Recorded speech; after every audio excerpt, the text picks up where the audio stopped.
السلام عليكم ورحمة الله وبركاته. أهلا وسهلا بيكم في حلقة جديدة من برنامج توب 7. قبل رمضان على طول عملت قائمة عن أقوى الأفلام المظلومة، وشفنا أقوى أول 7 أفلام، وحلقة اليوم إن شاء الله الجزء الثاني للقائمة اللي هجيب فيها أقوى الأفلام من المركز 14 للمركز 8. وممكن بعد كام شهر كده أعمل قائمة مخصوصة أتكلم فيها عن أقوى الأفلام المظلومة حسب وجهة نظري منفصلة عن القائمة الحالية. فعلى العموم علشان ما أطولش عليكم فبسم الله يلا نبدأ. نبدأ حلقتنا النهاردة بالمركز 14 مع فيلم الرعب المظلوم جدا The Village أو القرية. الفيلم اللي من قوته فاز ب4 جوائز وترشح ل24 جايزة تانية، منهم واحدة أوسكار، اللي نادرا جدا فيلم رعب اسمه يرتبط بالأوسكار. ده غير ان مخرج افلام الرعب الرائع شامالان اللي من اصل هندي بالمناسبة هو اللي كتب واخرج الفيلم، واللي رشح لجايزتين اوسكار قبل كده. ده غير انه هو كاتب ومخرج الثنائية الاسطورية سبليت وجلاس، يعني مخرج مش اي كلام. ده غير الفيلم نفسه كمان مليان نجوم، خواكين فينيكس وادريان برودي وسيجورني ويفا وويليام هيرت وغيرهم الكتير من النجوم. ده غير الفيلم عمل إيرادات عدت 250 مليون، بينما ميزانيته 60 مليون بس، ويعتبر من أكتر 10 أفلام ربحا في 2004 سنة عرضه. عرفتوا ليه الفيلم مظلوم؟ لأنه بعد كل اللي قلته ده قليل اللي بيتكلم عنه، وكمان تقييماته على المواقع الكبيرة 4 و5 و6، فالفيلم ظلم جدا للأسف الشديد. وأحداث الفيلم في قرية منعزلة جنب غابة كده، أهل القرية دي عايشين في رعب دائم بسبب الوحوش الموجودة في الغابة اللي جنبهم، وإنهم طول ما هم في القرية ما يخرجوش منها هم في أمان من الوحوش. لكن في مرة كده هيخرج واحد منهم بره القرية ناحية الغابة، ويترعب بعد كده الكل من المصير المشؤوم اللي منتظرهم، وهتحصل حوارات وصراعات كتيرة ما بين الشخصيات، رومانسية وحقد، وفي النهاية هيعرفوا حقيقة القرية دي وحقيقة أو سر الغابة ووحوشها. والحقيقة صادمة جدا بالمناسبة، خصوصا لو مشيت واندمجت مع الفيلم. بصراحة أنا اتحمست للفيلم ومش عارف الفيلم ناقصه إيه علشان ينجح.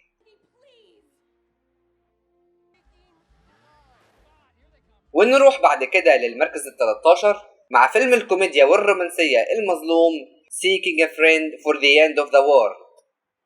من وجهة نظر الشخصية الفيلم حلو وكل حاجة، وأنا شخصيا بحبه جدا وحببني في الأفلام الرومانسية اللي ما كنتش بقبلها في الأول، بس الفيلم مش جامد قوي لدرجة إننا نقول عليه مظلوم، ده رأيي. والفيلم عرض في 2012 وعمل إيرادات عدت 11 مليون، مع العلم إن ميزانيته 10 بس، وعمل بس في أول أسبوع أكتر من 3 مليون إيرادات، وده معناه بأن الفيلم بدأ بداية قوية. بس الفيلم ميت في الجوائز بحيث إنه ترشح ل3 بس، ده غير إن تقييماته على المواقع الكبيرة تعمل أقل من 7، قليل يعني مش حاجة عالية، مع إن الفيلم فيه نجوم تقال جدا، ستيف كيرال وكيرا نايتلي، ممثلين تقال مش أي كلام. وأحداث الفيلم قبل نهاية العالم بكام أسبوع، لأن في نيزك هيصطدم بالأرض ويدمر الحياة عليها تماما، وإنت في الفيلم هتعيش كل تفصيلة في الأيام دي ولا كأنك معاهم. يعني كاتب الفيلم تعب فعلا على القصة، لأنه تخيل كل حاجة وكل تفصيلة، بحيث إنه لو العالم هينتهي فعلا مش هيطلع بره اللي هتشوفه ده، من ناحية النفسية اللي عند الناس وطريقة تفكيرهم واليأس والإحباط اللي سيطر على الناس، ولا الشركات اللي هتفضى من الموظفين علشان يعيشوا حياتهم. كل شيء مدروس. وهتركز في الفيلم ده مع صاحبنا اللي مراته هتهرب لما تسمع ان العالم هينتهي خلاص، وبعد كده هيبدأ يحتك بجارته، وبعد ما يحصل الشغب ده ويضطر يسيبوا البيت هيبدأ كل واحد منهم يحدد هدفه في الأيام المتبقية من حياته، بس بعد كده يتخلوا عن أهدافهم ويحبوا بعض والجو ده، وهتحصل حوارات كتيرة بعد كده. الفيلم جميل الصراحة وتحمست جدا اني اشوفه تاني بعد ما اتكلمت عنه دلوقتي، بس الفيلم فيه مناظر خارجة وافكار غلط فوجب التنويه. ونطير بعد كده للمركز 12 مع احد ابرز الافلام التاريخية المظلومة والمثيرة للجدل Kingdom of Heaven. اللي عرض في 2005 وعمل إيرادات عدت ال 215 مليون دولار، بينما ميزانيته 130 مليون بس. ده غير تقييماته على المواقع الكبيرة ضعيفة، ده غير آراء النقاد انقسمت خصوصا العربية، ما بين اللي شايف إن الفيلم أظهر المسلمين بمظهر كويس وأنصفهم وجاب الصليبيين على حقيقتهم الدموية والوحشية، والكلام ده في الفيلم فعلا. وفي ناس وأنا منهم شايفين بإن الفيلم أساء لينا أكتر ما أنصفنا، بحيث إني شفت الفيلم مخصوص قبل ما أتكلم عنه. وأحب أقول لكم بحكم اللي شفته، الفيلم 20 أو 30% منه منصف وحلو، و70% تقريبا مسيء ومستفز. هو أنصفنا في حتة إنهم بيجيبوا جيش المسلمين في منظر مهيب كده، رجالة شجعان مش بيخافوا الموت ومنظمين. ولا هنا من المشاهد المؤثرة جدا لما صلاح الدين يديلهم الأمان بعد ما سيطر على القدس، بالرغم إن الصليبيين من 100 سنة دخلوا القدس ودبحوا كل المسلمين اللي فيها، ما عملش زيهم. والحتة دي جابت المفيد فعلا.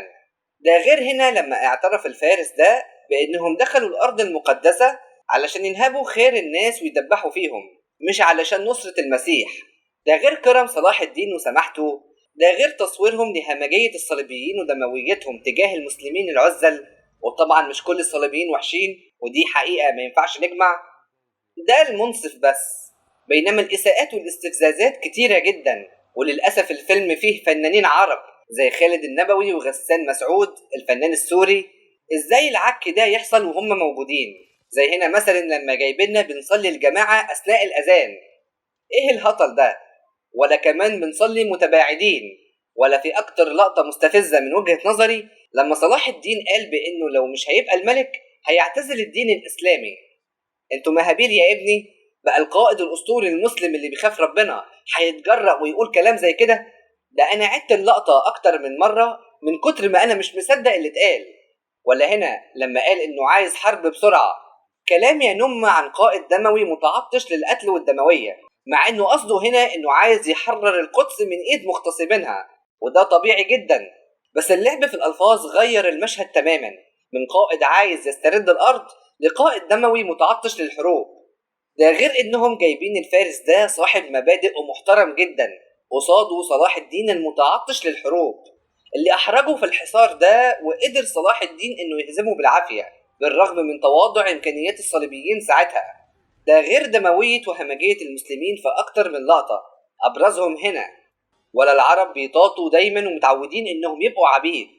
الفيلم كله مقرف الصراحة. لأ، دي واحدة جايبينها تطر الفيلم بس، ملهاش أي لازمة غير مناظر ساخنة ومحن وخلاص. الفيلم زي ما فيه اللي أنصفنا فيه اللي شوه صورتنا. ومش عايز أمشي ورا نظرية المؤامرة، هم حاولوا يطلعوا عيوب في الطرفين لأن مفيش طرف كامل خالي من العيوب، ودي حقيقة. بس التشويه المبالغ فيه ده غلط، والغرب مش هيفهم كده. الفيلم ما نجحش بسبب إنه بينصف المسلمين إلى حد ما، عكس الصورة اللي بتصدرها هوليوود تماما عننا، بالرغم إن الفيلم مليان نجوم كبار زي أورلاندو بلوم وليام نيسن. فبصراحة منصحش حد خالص يتفرج عليه، زي فيلم ميونخ كده بالظبط. ونروح بعد كده للمركز ال11 مع الفيلم المجنون جود تايم. فيلم مظلوم بكل معاني الكلمة، بحيث انه عرض في 2017 ونافس بقوة على السعفة الذهبية في مهرجان كان السينمائي، وفاز ب6 جوائز وترشح ل47 جايزة تانية. ده غير النقاد اتجننوا عليه، واخد آراء إيجابية جدا من النقاد واللي شافوه، مع ان الفيلم تحس كده انه مستقل، التصوير على قده، وده كله مقصود لان بطل الفيلم اللي هو روبرت باتنسون مجنون وغير مستقر لانه مدمن، وعلى طول مش واعي وبيعمل مشاكل. طول الفيلم يطلع من مشكلة ويدخل في غيرها، وهيحاول يسرق بنك ويفشل. وفكرة الفيلم أصلا عن عملية سرق البنك الفاشلة دي، ده غير علاقته بأخوه وبالبنت اللي هيقابلها في الفيلم. الفيلم يعتبر واقعي جدا بدون تكلف، تحس إنك وسطهم. ده حتى علشان تعيش الواقعية دي فعلا، المشهد ده بتاع المطاردة داخل المول، الشرطة دول حقيقيين فعلا مش ممثلين. ده غير ان الفيلم اتصور اثناء عمل المول والمحلات، يعني واقعية ما بعدها واقعية في ردود فعل الناس ونظراتهم. ده حتى في زباين بجد مش ممثلين حاولوا يوقفوا اللي بيطاردوا صاحبنا ده. انتوا متخيلين الفوضى اللي حصلت؟ بس كل ده السبب في قوة الفيلم وآراء النقاد الإيجابية عنه، وأداء روبرت باتنسون في الفيلم كان معدي، أظهر معدنه في التمثيل فعلا. بس بالرغم من كل اللي قلته، إلا إن الفيلم واقع جدا في العوايد، بحيث إنه عمل 3 مليون وشوية، بينما ميزانيته قرب 4 مليون ونص. يعني الفيلم خسر أكتر من مليون دولار.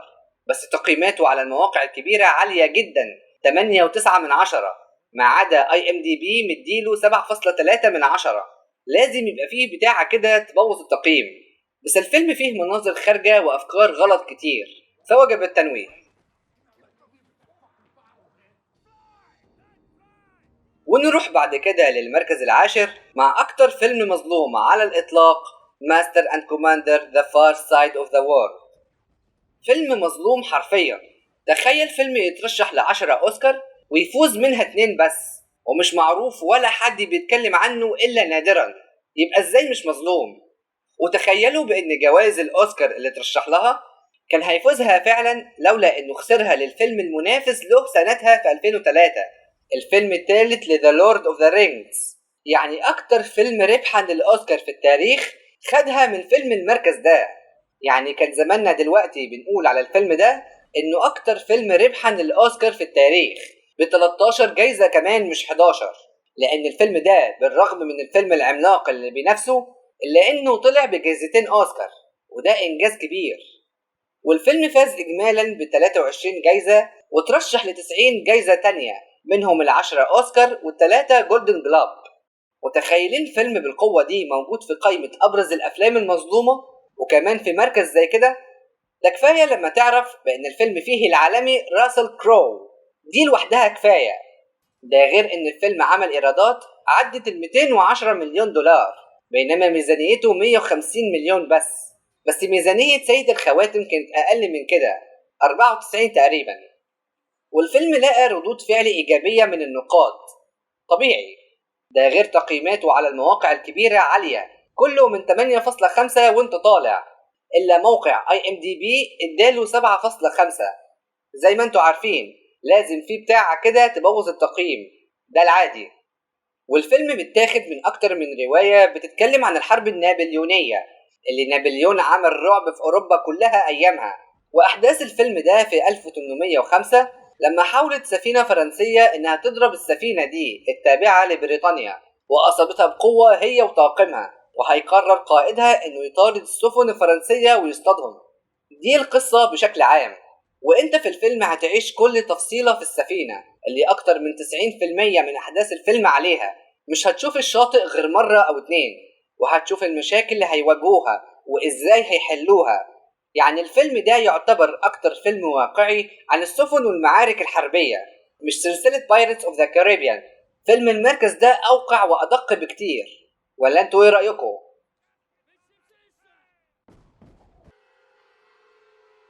ونروح بعد كده للمركز التاسع مع أحد أبرز أفلام الدراما المأساوية، We Need to Talk About Kevin. فيلم مأساوي ومزعج جدا للي يشوفه، وبينصح دايما لأي حد ناوي يخلف ما يشوفوش، بسبب انه عقد ناس كتير من الخلفة. لكم ان تتخيلوا مدى تأثيره وكآبته. والفيلم عرض في 2011 وفاز ب 26 جايزة كبيرة، وترشح ل 66 جايزة أكبر، منها 3 من الأكاديمية البريطانية، وواحدة من مهرجان كان، وواحدة للجولدن جلوب. يعني الفيلم مش قليل. ده غير انه عمل ايرادات قرب 10 مليون، بالرغم من ان ميزانيته 7 بس، وعمل تقييمات متواضعة الى حد ما في المواقع الكبيرة، قرب 7.5 من 10. بس آراء النقاد عنه إيجابية جدا، بسبب التركيز على العلاقة ما بين الأم وابنها الملعون، وتقدر تحس بالمشهد حتى بدون ما يتكلموا، مجرد النظرات كفاية. ده غير أحداث الفيلم مش مرتبة، هتتعب علشان توصل الأحداث ببعض، وفي آخر الفيلم هتتضح الصورة كاملة. وتخيلوا بأن فيلم قوي وعميق زي كده اتصور في 30 يوم بس، معايا ولا مع الأسف؟ والفيلم بيتكلم في الأول عن الست دي اللي كانت طموحة وحياتها مثالية وجميلة ومريبة شوية، لكن بعد ما خلفت ابنها ده الدنيا هتتحول لجحيم. ولد ملعون مش طبيعي، من وهو رضيع وهو مش طبيعي، بيتعمد دايما انه يتعب امه ويستفزها ويعصبها، وكل ما يكبر يبقى اكتر وحشية وخبث. والست هتحاول بكل الطرق إنها تظبط علاقتها معاه، لكن الواد مصمم على استفزازها. الفيلم كله يضايق وتحس بتعب نفسي كده لما تشوفه، خصوصا في أواخر الفيلم لما يعمل الكارثة اللي هتدخله السجن. اللي عمله صادم جدا، مستحيل حد يصدقه، والمصيبة بإنها هتعاني وتبقى منبوذة بسبب اللي عمله ابنها. تخيلوا، من يوم ولادته وهي في جحيم. بصراحة الممثلين تفوقوا جدا في الفيلم، سواء صاحبتنا دي ولا عزرا ميلر اللي الدور السافل لايق عليه جدا. مستفز وكريه جدا في الفيلم، وده سر نجاحه. والفيلم مليان مشاهد خارجة وتلميحات جنسية، فغير مناسب للمشاهدة العائلية نهائيا. وزي ما عودتكم لما بنخلص أي قايمة هجيب لكم أبرز الأفلام اللي استحقت الذكر، زي فيلم ستار داست المليان نجوم وعمل إيرادات ضعف ميزانيته تقريبا، وأحداثه في عالم سحري لما يحاول شاب وحبيبته إنهم يلاقوا نجم وقع من السماء أو حاجة زي كده. ولا فيلم 99 هومز عن رجل أعمال هيطرد الناس من بيوتهم، وابن واحد من اللي اتطردوا هيشتغل مع رجل الأعمال ده ويطرد الناس من بيوتهم علشان يسترجع بيته تاني. لا، الفيلم شكله حماس. ولا فيلم التسعينات ميسيسيبي مسالا اللي بيتكلم عن شابة هندية حبت شاب اسود البشرة في امريكا من اصل اوغندي بعد ما اطردت العيلة الهندية من اوغندا لما مسكها الدكتاتور المعروف عيدي امين. ولا فيلم That Thing You Do اللي رشح للاوسكار وبيتكلم عن شاب شغال في محل ابوه وهيدخل مجال اغاني الجاز وينجح فيها بعد كده. ولا فيلم كريشا اللي عرض في 2015 وبيتكلم عن الست دي اللي عايزة تحتفل بعيد الشكر في بيتها بعد غياب 10 سنوات، بس هتحصل حاجات مش هتخليها تحتفل، مش عارف هي ايه الصراحة.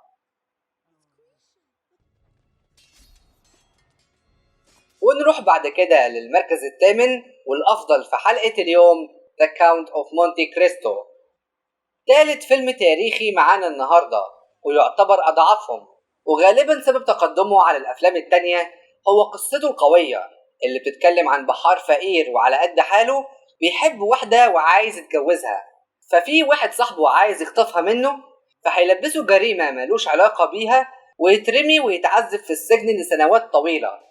وفي مرة كده يهرب ويتعاون مع قراصنة ويلاقي كنز بعد كده ويبقى الكاونت مونتي كريستو، وكل هدفه انه ينتقم من صاحبه اللي لبسه التهمة اللي رمته في السجن ومن اللي وراه كمان. قصة شفناها في أفلام وأعمال فنية كتيرة وبيحبها الناس قوي، والفيلم متاخد من رواية بنفس الاسم، رواية معروفة واقتبس منها أعمال كتيرة أفلام وأنميات، بس هنا عدلوا شوية في بعض الأحداث. زي هنا مثلا مطلعين إن الاتنين دول أصحاب قوي في الأول، مما هيخلي فكرة الخيانة والانتقام تبقى مشعللة أكتر. والفيلم عرض في 2002 وما فازش بأي جوائز خالص، علشان كده بقول أقل فيلم تاريخي في القايمة، وعمل عوائد عدت 75 مليون مع العلم إن ميزانيته 35 مليون بس، وفي أول أسبوع بس عمل أكتر من 11 مليون من قوة الفيلم. وتقييمات الفيلم على المواقع الكبيرة 7/10، وتقييمات النقاد للفيلم إيجابية على حد علمي، بس مفيش حاجة مميزة قوي. والفيلم مليان نجوم من اللي بحبهم قوي، جيم كافيازيل وهنري كافيل، فبصراحة اتحمست للفيلم. ايه رأيكم معانا في القايمة؟ لو عندكم رأي تاني ممكن تكتبوا لنا في الكومنتات مختلفين معانا في ايه، او ايه افلام كانت المفروض نجيبها معانا وما جبناهاش، واكتبوا لنا آراءكم برضو. ولو حابين نتكلم عن حاجة معينة اكتبوها لنا. ولو لسه ما اشتركتش في القناة يبقى ريت تعمل سبسكرايب للقناة ولايك وشير للفيديو وتفعلوا زر التنبيه علشان يوصلكم جديد القناة، وتفاعلوا معانا كده، وكمان اتفرجوا على الحلقات اللي فاتت، ونشوفكم في الحلقة الجاية إن شاء الله. والسلام عليكم ورحمة الله وبركاته.